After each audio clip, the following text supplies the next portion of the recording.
Good morning. More questions arise following the announcement that a body discovered 40 days ago is that of the fugitive billionaire Yu Byung-won.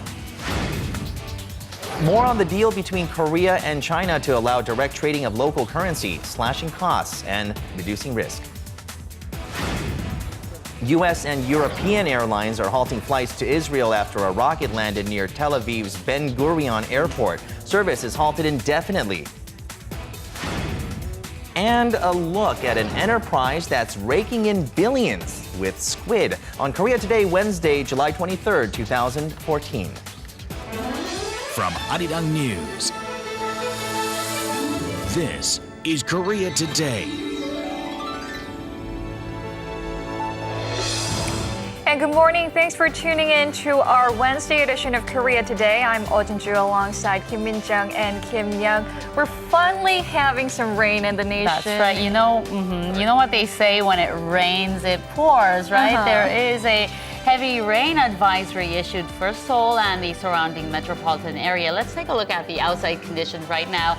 It has stopped raining momentarily, but it will rain for sure throughout the day today until this weekend, apparently. Yeah, often on thunderstorms are expected throughout the day, and we're going to get more on the check on the weather with Gunsan Ojingeo joining us later on. But it is a much-needed rain, and it is cooling things off a little bit. So Korea had been experiencing a severe drought, so maybe this is welcome news, right? That's right, that's right. For those of you out on the commute this morning, take off a little bit earlier and drive safely. And we'll now begin with the mystery surrounding the fugitive billionaire tycoon Yu Byung-won of the Cheongjin Marine Company following the announcement that a body found some 40 days ago was in fact Yu. After that announcement, more questions are rising, not only about how he died, but the situation surrounding his death, the clothes he was wearing, and the items found near his body, as well as the fact that investigators found no phone or prescription eyeglasses, which he normally wore, and no money. Other questionable factors include the whereabouts of two core members who aided Yu in evading law enforcement and the speculated $2 million or so worth of cash he was said to be carrying to fund his escape. Only an empty bag was found on the scene. This and more remain unanswered for now. The first order of business for investigators is to determine the exact cause of death.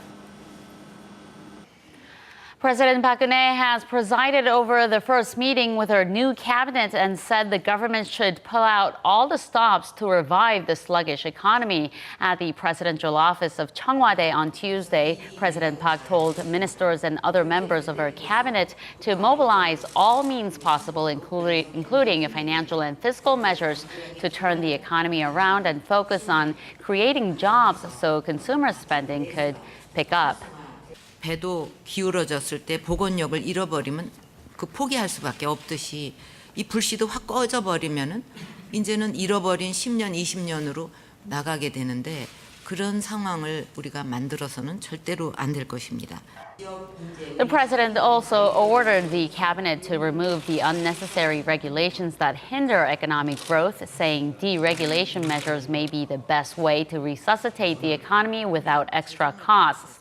Her remarks come 2 days before the government is scheduled to unveil a comprehensive economic management plan for the second half of 2014, amid concerns that weak domestic demand and a stronger won are hurting Asia's fourth largest economy.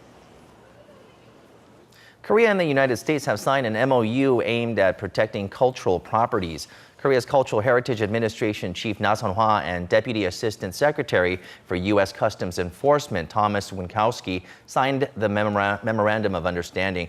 And the MOU calls for the repatriation of illegally obtained cultural relics from Korea, as well as prohibiting and preventing illicit import, export, and transfers. Korean cultural heritage overseas is found in national, public, and private museums in the United States and a number of other countries. And according to the Cultural Heritage Administration and the National Research Institute of Cultural Heritage, a total of some 150,000 known items were found in 20 different countries.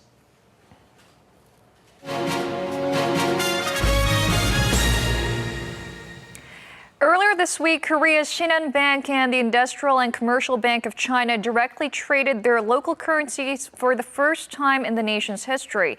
Now, this was a big step towards establishing a Won-Yuan direct trading market by the end of this year, which the leaders of Korea and China agreed on during their summit talks about 3 weeks ago. The currency market is expected to benefit traders on either side of the West Sea by slashing transaction costs and reducing foreign exchange risks. For more details, we now connect live to Arirang News' Kim Ji-yeon. Good morning, Ji-yeon. Good morning, Chin-ju. The biggest advantage of the deal is that it would reduce transaction costs and foreign exchange risk without the mediation of the U.S. dollar. This means that exports and importers of both countries don't have to pay more to exchange in each other's currencies since they don't have to convert to the greenback. The arrangement is expected to cut business costs to Korean traders by 3 to 5%. And I met some of them earlier this week. Let's see what they have to say. Just an hour car ride away from the capital city of Seoul, there's a factory in the city of Gumpo owned by KCC Incorporated, a machine manufacturer based in Korea. This factory agreed to deliver its products to its Chinese partners worth more than $1.4 million in the coming months. We want to start paying in the yuan when we do business in China, since it will cut down our costs. But what we're concerned of, as a small and mid-sized company, is possible risk incurred due to a sudden fluctuation of the yuan. We have more information when trying to predict the value of the US dollar compared to that of the yuan. Korea's exports to China are growing at a fast pace. China is Korea's largest trading partner, while Korea is China's third largest trading partner in terms of trade volume. Last year, the trade volume between the two countries totaled $230 billion, with Korea posting a $63 billion surplus. But only about 1% of Korean companies settle their trading bills with their Chinese partners using the Chinese currency. 027 Incorporated, a Korean clothing manufacturer for toddlers, is one of those companies, with sales reaching $236 million last year in more than 200 stores across China and has been making payments in the yuan for the past 3 years.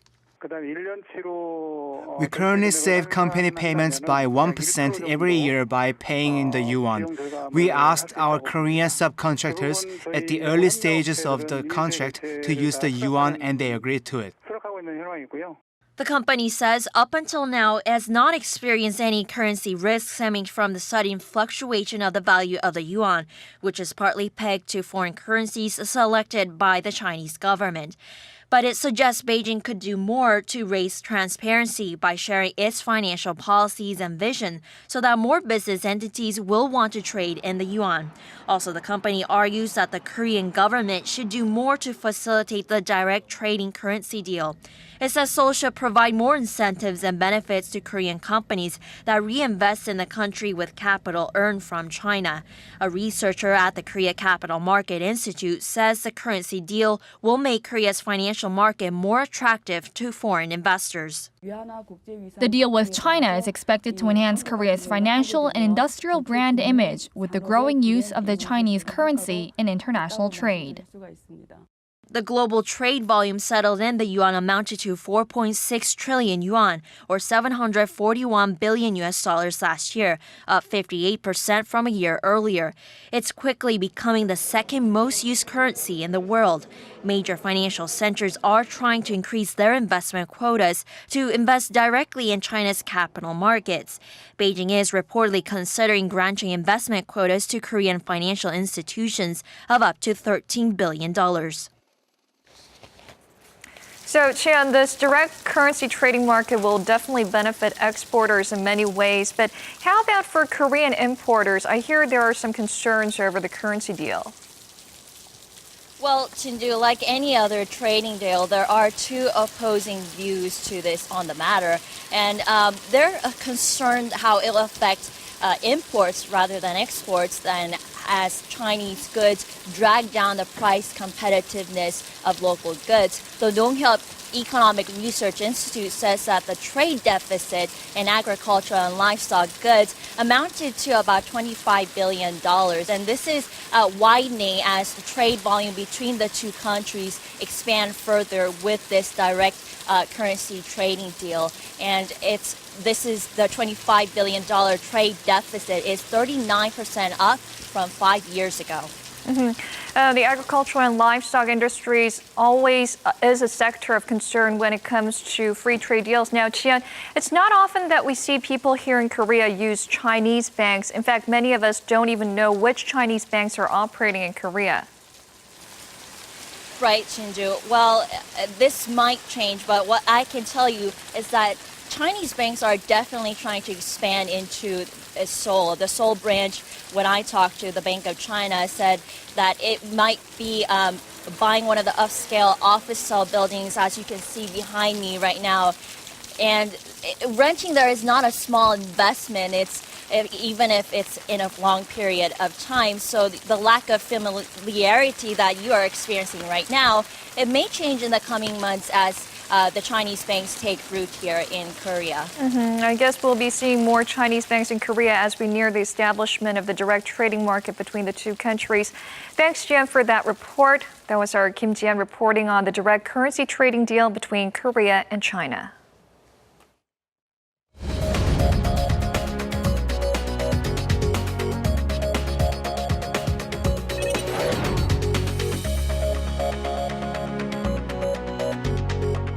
Good morning. It's time to run through the front pages of your newspapers. The entire nation is abuzz with the latest news of Yu Byung-un, the de facto owner of the doomed Seoul ferry, his body having been discovered almost completely decayed. And yesterday, police did confirm that DNA samples from the corpse, as well as a fingerprint from its right index finger, matched those of Yu. Let's start with this news on Ilbo now.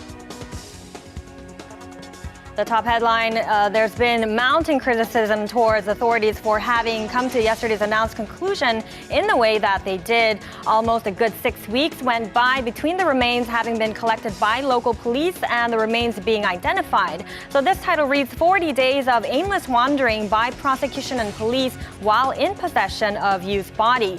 Yesterday's announcement opened up a can of worms as to how Yu came to his grisly end, also the competence of the police, prosecution, and government in hunting him down, and the real sequence of events behind this announcement. The paper adds that this unusually belated discovery of Yu's remains is guaranteed to put pressure on the government, which had promised a national overhaul to get beyond the corruption, collusion, and incompetence that were considered major contributors to the tragic sinking of the Seoul ferry.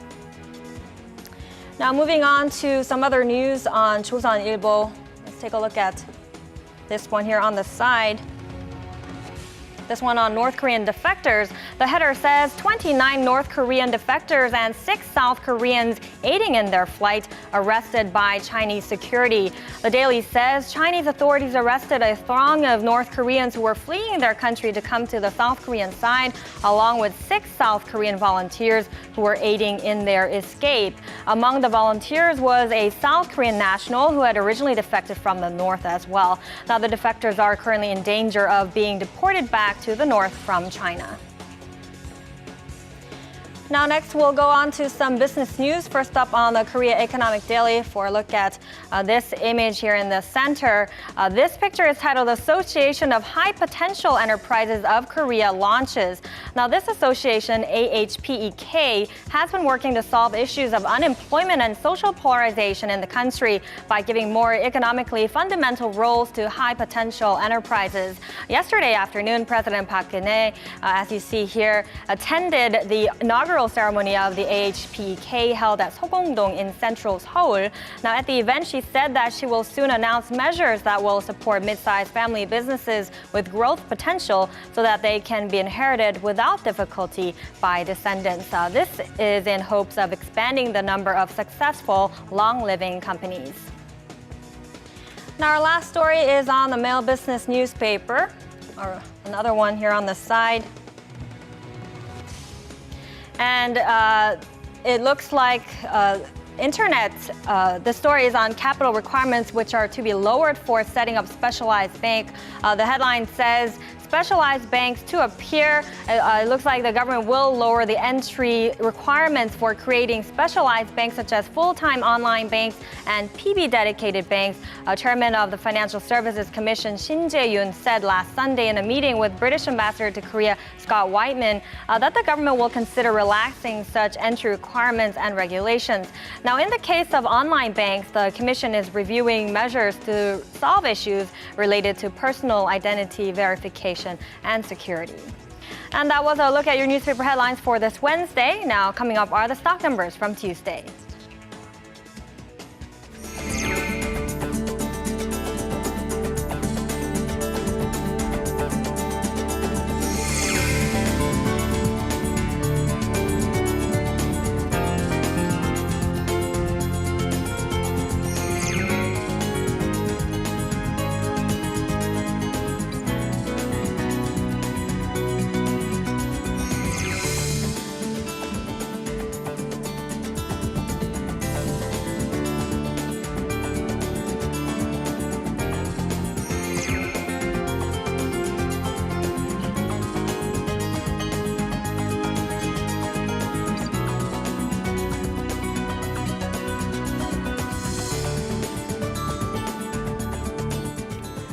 As we mentioned earlier, it's raining on and off here in Seoul outside the studio this morning. That's right. Just how much rain will we be getting today? We'll find out with Chun Sung-cho. Sung-cho, good morning. Tell us how the situation is. Good morning to you. Good morning, guys. As you can see behind me, the entrance to the Cheonggyecheon stream has been blocked due to the possibility of flooding. We're seeing scattered showers over here with strong gusts of winds. It's really hard to hold on to my umbrella at times, especially in Gyeonggi-do province where heavy rain advisory has been issued. Up to 150 millimeters of downpour is expected in some parts. The central regions are affected directly by the monsoon front right over it, with a lot of rain and strong gust of winds and even thunder and lightning in some areas. The intensity of the rainfall can really vary depending on where you are. All of this will calm down a little bit as we move further into the day, but the monsoon rain will stay with us until the end of this week, so it's going to be a rainy week all throughout. However, on the lower half of the country, the southern regions are facing completely different weather conditions, with a heat wave advisory being issued in Gyeongsang, Nambu-do provinces. And with that, let's take a closer look at today's temperature readings. You see the numbers are much higher toward the southern regions. Daegu will be scorching with midday highs of 35 degrees, and Gangneung along the east coast is also hot at 31. Seoul remains relatively cooler due to the rain at 27 degrees Celsius. This is all for me with the weather forecast. Back to you, Min-jung. Let's now check the stories that are making headlines around the world this morning. For that, we'll turn to Eunice Kim, who is standing by at the news center. Good morning to you, Eunice. Good morning, Min-jung. Now, several flights bound for Israel's Tel Aviv have been canceled across Europe and the U.S. That's right. Aviation regulators both in the U.S. and Europe are strongly recommending airlines from avoiding Israel's Ben Gurion International Airport after a rocket presumably shot by Hamas militants fell 1.6 kilometers away. Now, this affects all U.S. flights, including Delta, United, and U.S. Airways. The U.S. Federal Aviation Administration ordered them to halt flights into Israel for at least 24 hours. European airlines, including Germany's Lufthansa, Air France, and Dutch airline KLM, said they were grounding flights there too. This, of course, coming as U.S. State Department, you'll remember yesterday, issued a travel warning for its citizens to avoid non-essential travel to Israel and the West Bank. This as U.S. and UN diplomats are in the region in search of a peaceful solution. UN Secretary General Ban Ki-moon met with the Palestinian Prime Minister in Ramallah after urging Israel to exercise restraint in his meeting with Prime Minister Benjamin Netanyahu. U.S. Secretary of State John Kerry held talks late into the night with the Egyptian Foreign Minister on Tuesday. And Eunice, do give us the latest on the downing of the Malaysia Airlines Flight 17. The bodies of the victims, I believe, have left the war zone and have begun a long journey back to the Netherlands. That's right. Dutch officials say about 200 of the 298 appear to have been found so far as forensic experts begin accounting for those bodies that arrived in the Ukrainian town of Kharkiv. Now, it had been reported that more than 280 bodies were on that refrigerated train.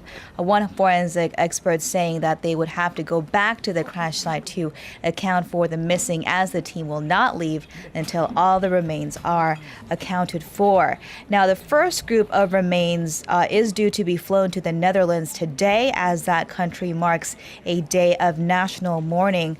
The plane's black box, meanwhile, will be flown to England for analysis after they were handed to Malaysian officials by the rebels yesterday. EU foreign ministers agreeing in Brussels Tuesday on expanding sanctions against Russia unless Moscow swiftly acts to resolve issues with rebels believed to have shot down the passenger jet. This as U.S. intelligence officials say evidence suggests rebels may have shot that plane down by mistake.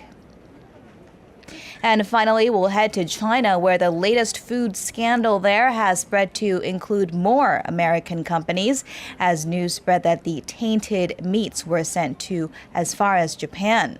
The case first surfaced when it was found that Shanghai Husi Food Company had supplied expired meat to McDonald's and KFC.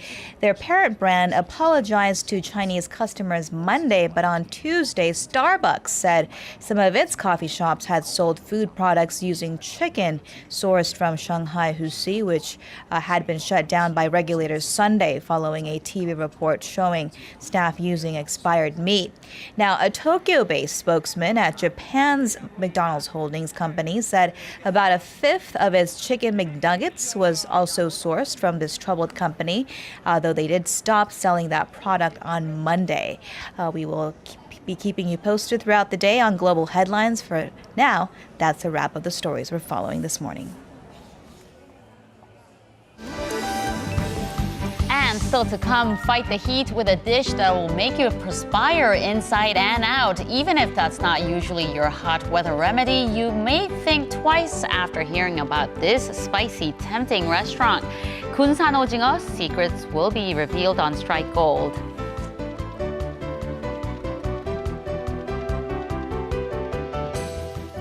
And on this Wednesday morning, we're joined by Im Yoon-hee. She'll be taking us through introducing us to an artist who really goes above and beyond your normal form of art. Good morning. Good morning, Young. So art can be seen as a therapy for many. That's no secret. So today I have two artists who do just that. And this first artist happens to be just 11 years old. And he shows through his passion for art that he can overcome just about anything. Take a look. Lee In-hoo is just like any other child who likes to color and draw.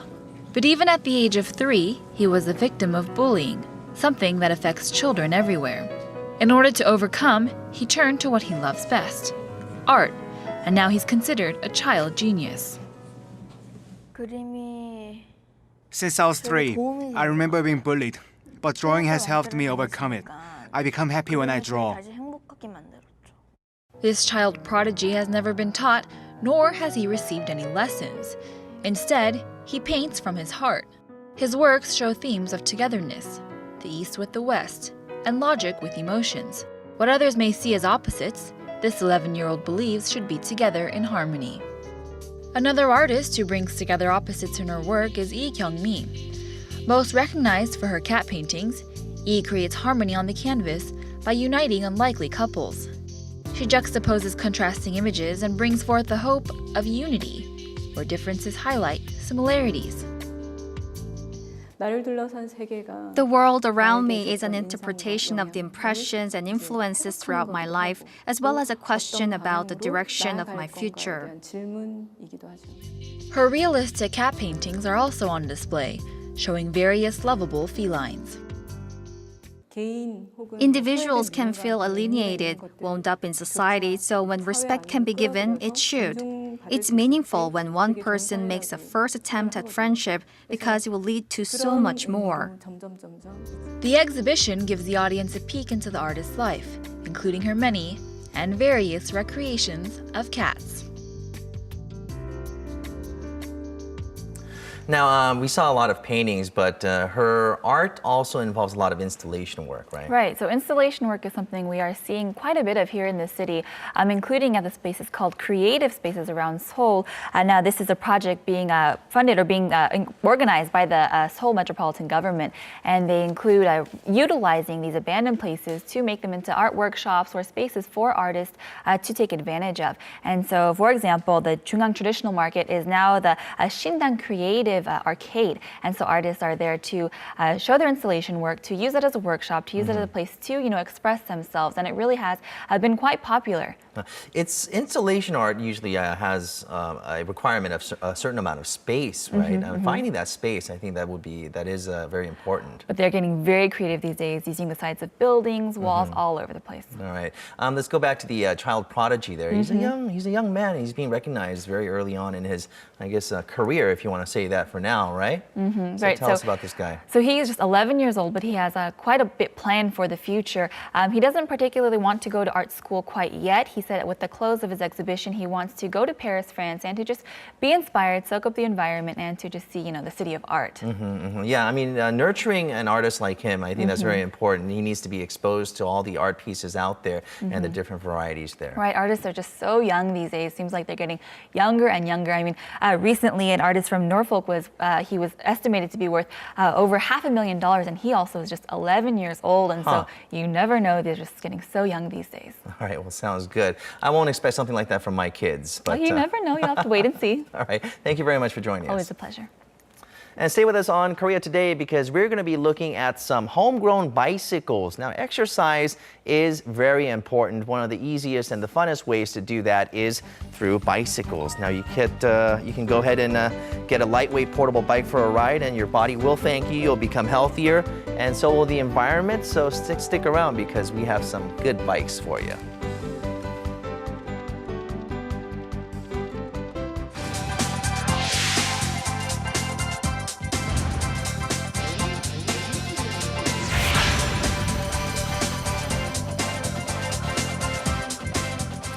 Time now for News Sum Up. Seniors at Uijeongbu High School had quite some fun yesterday taking their yearbook photos.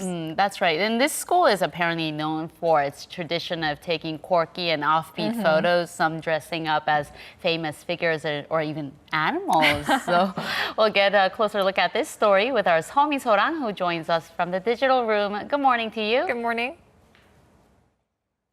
Good morning, guys. Despite being an all-boys school, there's always a couple of students that choose female characters.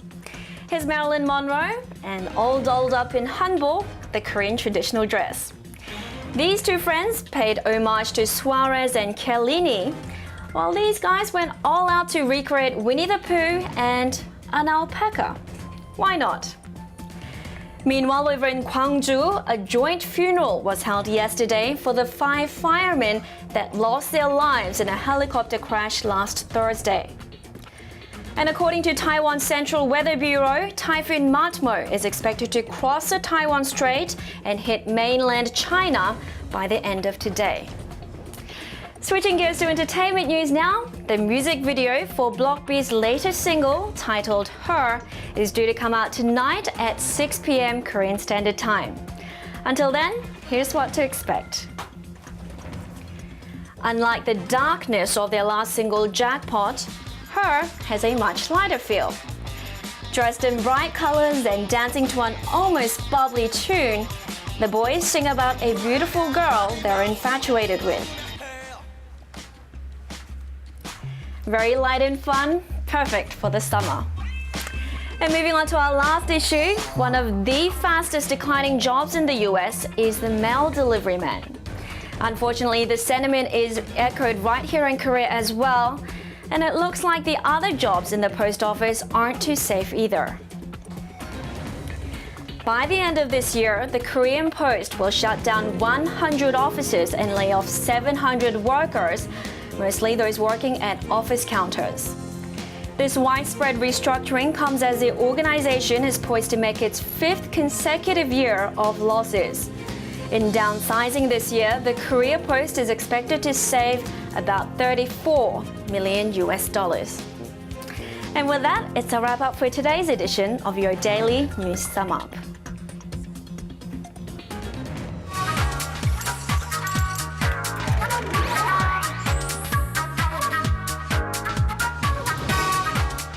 They're gooey, they're inky, they're squirty, they're tasty. That's right. We're talking about squids today on Strike Gold. It's a squid restaurant that does only squids, right? Exactly. They specialize in this stuff, in these little critters there, and Jessie Day has more on that for us.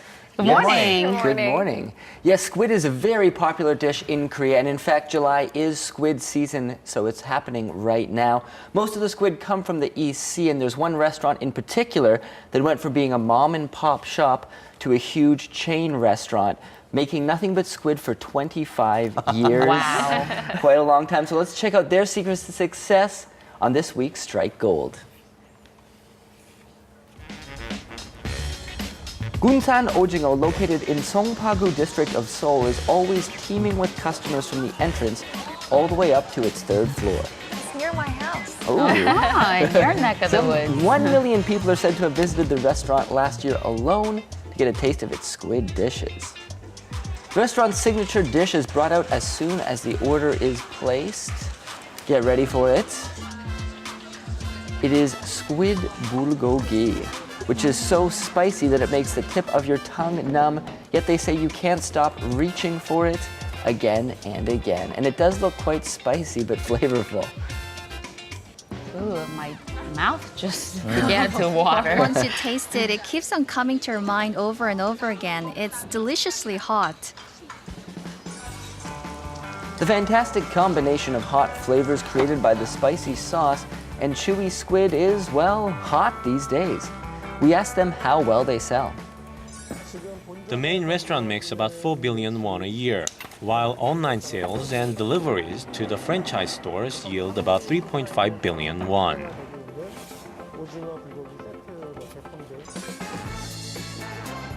Gunsan Ojingeo started out in 1988 as a small squid restaurant with just 8 tables. They reigned as a local hotspot for the past 25 years, and last year struck gold with the franchise business. So what made them so successful? I would imagine the flavor. Oh yes, and that is secret number 1, the squid itself. Gunsan Ojingeo makes every Korean dish that can ever be made using squid, from neat, clean-cut taste to super spicy. They have a squid dish for everyone, young and old. And that looks quite tasty too, a little bokumbap.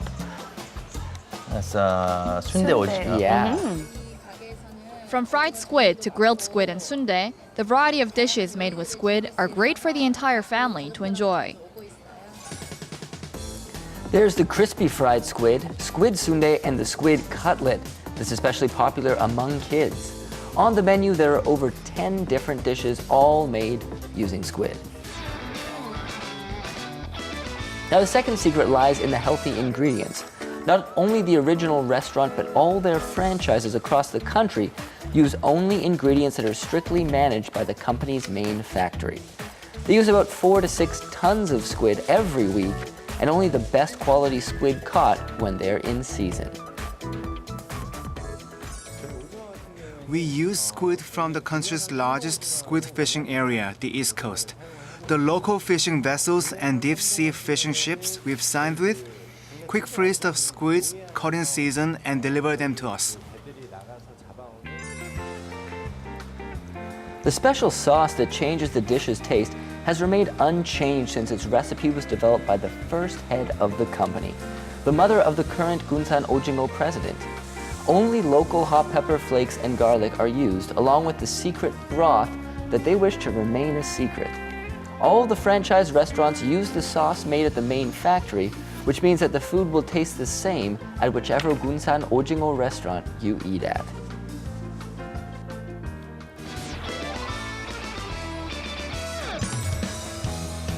Now, another factor that helped Gunsan Ojingeo become popular as it is was the online sales. Using the same ingredients and the same sauce, they've created an instant retorted food version of the squid dish, and a lot of customers say it tastes very similar to what you get at the restaurant, but of course make it from the convenience of your own home. And they sell the just heat sauce that up, separately as right? well. Yeah.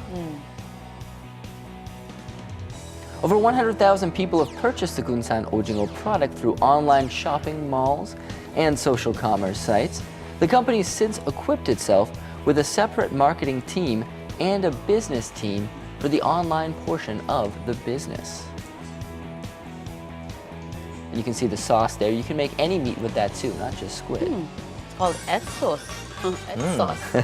With nothing but squid, Gunsan Ojingeo has been winning the hearts and stomachs of Korean consumers for the past 25 years. With unique menus tailor-made for the Korean palate, it's rising as a new star of the Korean restaurant industry.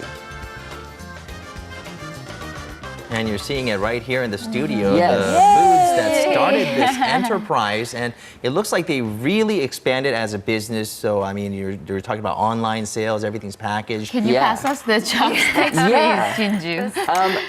You guys can, There you as go. always, I come bearing tasty treats for you Thank guys. you. Wow. But yeah, and then there's this packaged version right here, which you can make by just pan frying it at home, actually. So it's very Ojingeo convenient. tigim is And really it tastes a lot like the restaurant flavor as well, so it's quite good. And wanna Ojingeo try tigim the is a favorite snacks among kids or even Yeah. the elderly too. Let me just grab it with my fingers. How is Yummy? it? Good? Okay. Sounds crispy too. It's good. And that is the quite spicy. I don't know if you'll be able to handle it or not. I tried a little bit of the sauce. It was had quite a kick to it. All right, so, you know, I mean, squid and spiciness is a great mix. How is that? Whoa, this is spicy. This Yeah, is spicy. it's a little spicy, right? It's not 매콤 달콤 as in spicy and sweet. This is spicy. Yeah. Let me try some of that. Well, it's not spicy for you, Jinju. I mean, no, she can you're handle spice queen. spicy. Well, yeah. Right. Speaking of spiciness and squid together, now Korean people on average eat much more spicy peppers and spicy flavors than a lot of other countries. In fact, just to give a comparison, compared to Americans, Koreans consume 40 times more spicy peppers per year. Wow, So didn't know Koreans that. love their spicy food, of course. I myself love it as well. But it's that, and then the squid itself also. A survey done by the Ministry of Oceans was done in 2001 that showed that the first most popular seafood was squid eaten by Koreans. So I think it's quite a winning combination. You take the spicy flavor that Koreans love, you take the most popular seafood, and what can go wrong? And you have to have the right. rice with that, too. Yes, of course. Right. And it's only been a year since they launched their franchises, and there are 30 stores across the country Yeah, now. wow. What an amazing feat. Now, what's the secret, do you think? Well, that sort of expansion, a lot of times when places have different franchises that you can open, the person who wants to open the franchise has to put up a very large initial investment. So you really have to have the money and the backing to do it. Now, what they did at Gunsan Ojingeo instead was they just charge a monthly royalty fee of 120,000 Korean won, which is about 120 US dollars per That is month. very low. Yeah, so it makes it, they actually call the franchises Little Gunsan Ojingeo to represent the fact that the little guy can make a run at it and can open up one of the franchises as well. So that's definitely been a key to having so many open up. They're not trying to make a lot of money through royalties, but Right. through the distribution of their food products. Yeah, that's exactly true. And in addition to just wanting to open a lot of franchises and expand their brand awareness, they really want more and more people to experience the flavor, which is the same whichever one of the franchise shops you go to.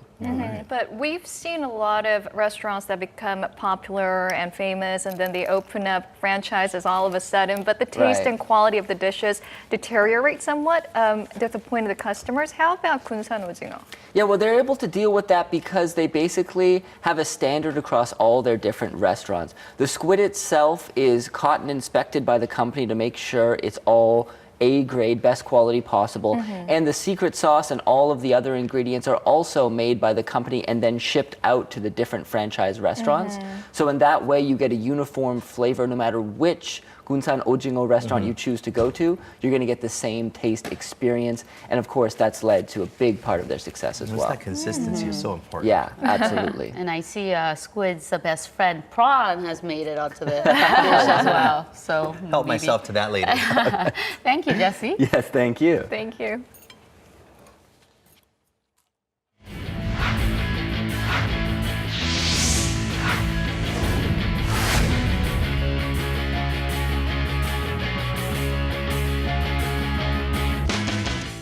And a good Wednesday morning to you all. And let's go from a marine creature like the squid to marine boy Park Tae-hwan as he found himself without a sponsor once again with the Asian Games less than 2 months away. Now, the 25-year-old who recently earned tickets to 6 swimming events in Incheon no longer has a sponsor after his previous sponsor, H.E.R, an online education company, failed to renew his sponsorship.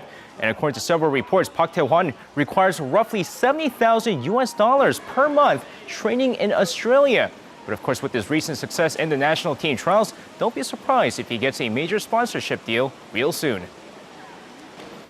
And now moving over to the South Korean national football team, the KFA is still looking for a new head coach to at least lead them to the upcoming Asian Cup in Australia. And according to several reports, some big names are in the final list of candidates. And according to Scotland's The Scotsman, former Celtic FC head coach Neil Lennon tops the final list of candidates that the KFA is currently looking into. Of course, Lennon has previously coached Ki Sung-young in the past and is regarded as one of the better head coaches. Meanwhile, other big names reported to be in the final list are former Barcelona head coach Frank Rijkaard, former Fulham head coach Martin Jol, and former Costa Rica head coach Jorge Pinto. And now over to fencing, where the South Korean men's saber team finished with a silver medal at the 2014 World Fencing Championship in Kazan, Russia, after falling short against Germany 45-41 in the finals. Now, despite the loss, the silver medal finish is still the best finish yet for the men's saber team. And now with that, shifting over to the majors, where LA Dodgers lefty Ryu Yeon-jin won his first game after the All-Star break after his team beat the Pittsburgh Pirates 5-2. Now, bounced back after a terrible start against the Detroit Tigers before the All-Star break. The hefty lefty tosses 7 innings of gem, giving up just 5 hits and 2 earned runs while striking out 5. Now he improves his record to 11-5 and also lowers his ERA to 3.39. And now, of course, finishing things off, the second half of the 2014 KBO season kicked off on Tuesday as the Kia Tigers beat the LG Twins 5-3 and the Hanwha Eagles on fire, beating the NC Dinos 12-11 in an epic extra inning game. And the Tucson Bears and the SK Wyverns were called off due to rain just after 2 innings of play. Meanwhile, let's take a look at the first place Samsung Lions take on the Lotte Giants. And of course, going into the game here right off the bat in the first inning, Chete in with an RBI single to left, giving the Samsung Lions the 1-0 lead before Park Sung-min continues his hot bat with a 2-run shot to deep left field, giving Samsung the early 3-0 lead. But here come the Lotte Giants in the second inning. Hwang Jae-gyun with an RBI double to left makes it 3-1 before Yong Gyo-kan singles home Park Jong-yoon to make it 3-2. But we're going to shift over to the 5th inning of the game. Here's Park Sung-min once again, this time deep to center field, gone a 2-run shot, his second of the night, as he helps the Samsung Lions hold on to win it 5-3, your final score.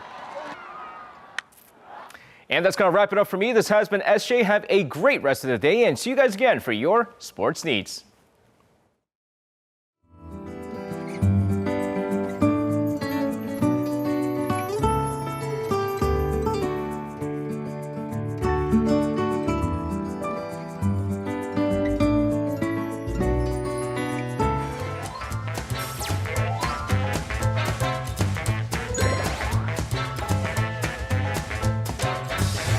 Now that we've had some fried foods, time to burn some calories, right? Right, I'm already starting to sweat after eating that spicy dish. Oh, it was spicy. It really was spicy. Well, I didn't eat any water. I mean, it was okay. I think I would probably give it maybe a 6 bragging, or a 7, right? All right, Angela Park and Peter Bint are standing by with some bicycles today. Good morning to you guys. Where's Peter? Good morning. I'm not late. I'm just coming from home. Peter decided to cycle to work today. Yes. Oh, wow. And we're doing bicycles. What a coincidence. That is such a coincidence. This is my bike from home. Look at him. It's either really strong muscles or a very light bike. It's very light. We will soon find out. I'm not going to lie. But you know, cycling here in Korea, right? It's getting more and more popular all the time. And there's actually up to 10 million cyclists in the country at the moment. It's a great way to commute to work. It's economically friendly, environmentally friendly. It's a great all-round exercise to do as well, right? Yeah, absolutely. But sometimes living in the urban jungle, as we call it, concrete jungle, it can be a little bit difficult to maneuver. It can be dangerous with pedestrians, obviously, but more dangerous, the cars whizzing by. Sure. In fact, often it's not really realistic to be able to bike to all your locations, meaning you have to take public transportation, and sometimes they don't even allow that, or it could be difficult, right? Sure, especially if your bike is big and bulky. So folding bikes might just be the answer here. And I've bought you one brand here. It's A-Motion's folding bike, Mini Velo, and it's fantastic. This model itself is the ZF20 F1, and it's part of their best-selling line, which is the AMNM F20. You just listed the whole alphabet for me. Yeah, but it is really popular, and it looks nice as well, right? Yeah, and I notice if you compare it to some of the more harder lines, this one has more of a curve to it, I've noticed. Sure, and I think that adds to the attractiveness. And it's also got a longer wheelbase than its predecessor, and it's more aerodynamic because of the curves. That's what sets it apart. Well, you mentioned that this is the folding bike, so I guess the first question I have to ask is, how do you fold it, right? Easy peasy. I'm going to do it live on air right now, and nothing's going to go wrong, I promise you. So first you kick up the stand. Then all you need to do is push down the seat as far as it will go. Okay, swiveling it around there. Very easy. I can promise you, I assure you, I have no muscles whatsoever. So this is easy for anyone. Like one. One or two somewhere lurking in my body. Then you undo the clip, fold down the handles. Very simple there. And then the last step, you undo the safety pin in the center of the bike, undo this clip, bring it back around, and it folds in two. Voila, and we are finished there. And it just stands up like that. So you can store that anywhere on public transport, like in the subway, on the bus. It's not too heavy, although you wouldn't want to carry this around too often, but you can wheel it around like this.